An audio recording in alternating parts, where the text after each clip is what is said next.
My name is Lidiya. I'm a filmmaker, as an author and director and producer, so all in one. I'm originally from Kiev. When the war started, I worked as a domestic producer called Fixer, and later I started to work for a Ukrainian army. I have already done it at the start of the war, so I thought this is a most logical decision for me in the current situation. And also, I'm very happy that Natalie made this course because it's really a gift of God. I don't know how to thank for that, because it's really keeping me alive and good in good mood, at least like 2 times a week when I write the text and when I join the class. So I'm sure that 2 times a week I will be happy. So I'm very, very grateful. And I'm grateful for this possibility because I think it's so cool that people from America are hearing our voices and our beautiful text from all these people, and I'm very, very grateful for all that situation, that it's for all people who made it possible. So, and I'm scared to read my text, but I will survive. I have to turn in a text that lasts 3 minutes. Ironically, that's the same 500 words we required to write during the course. And I always write more because I love to write. Writing seems to be the only thing that makes me feel alive. Even though in the process I lie still on my back, press it down with a laptop, often crying. The magic sound created by my fingernails on the keyboard lulls me, and suddenly I decide to look for something I've written before.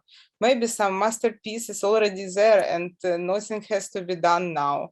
It's too scary to imagine reading those words I'm writing now in front of strangers.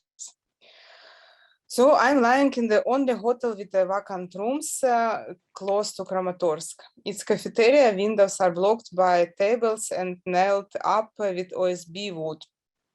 They have been taken out by a rocket landing. A building 50 meters away suffered the heat, it's crushed and burnt out. Journalists I work with have been doing an evacuation report in Lysychansk this morning. Lysychansk. The evacuation bus arrived. People rushed to it from a shelter as if they were sprinters. Their faces tell nothing. Their faces lost their communication function as their organism switched to an energy-saving mode. They're just bodies with skin with a desire to get on the bus. They were brought from Rubizhne, which Russians have been trying to turn into a pile of bricks for over a month now.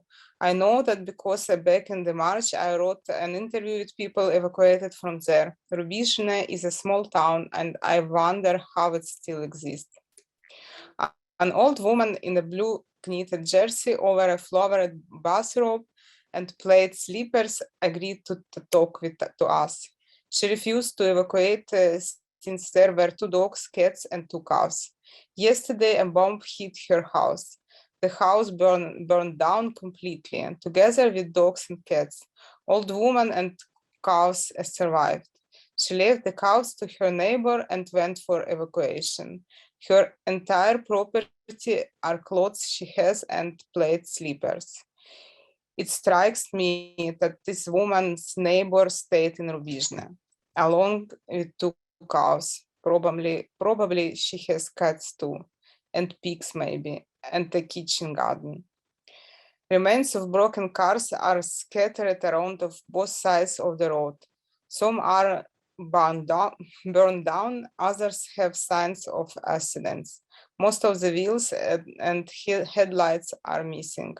I try to understand the circumstances under which these cars were left here. What happened to the people? This year there were no street battles here, so that must be consequences of road accidents while evacuating, shelling maybe. How unlucky a person must be to get hit by a missile while driving down a road in the rear. A woman in her 30s with 2 kids, 3 and 1 year old. She refused to talk to reporters, and once they boarded the bus, all 3 of them immediately fell asleep. There was a man with bandaged head, traces of blood in his sweat sorry. When the bus took off, he began to cry. A couple with a young dog, a husky, hold each other's hands. A white Zhiguli made before I was born follows the bus. Inside the car are an old woman, a shepherd, and some junk. White debris bags hang out of back windows, fluttering in motion like wings of Mercury's helmet. They are going to Poltava. The relatives are waiting for them there. I left the journalist and got in my car. No, I will follow the bus while my colleagues write a report inside. I steer with one hand between concrete blocks, trying to take pictures of wild spring landscapes with the other, not really succeeding. But I can't stop taking pictures because I need to feel, even if that feeling is fear of my own voice or agitation in front of an audience. I'm tired of feeling nothing. A bit more and I'm burst.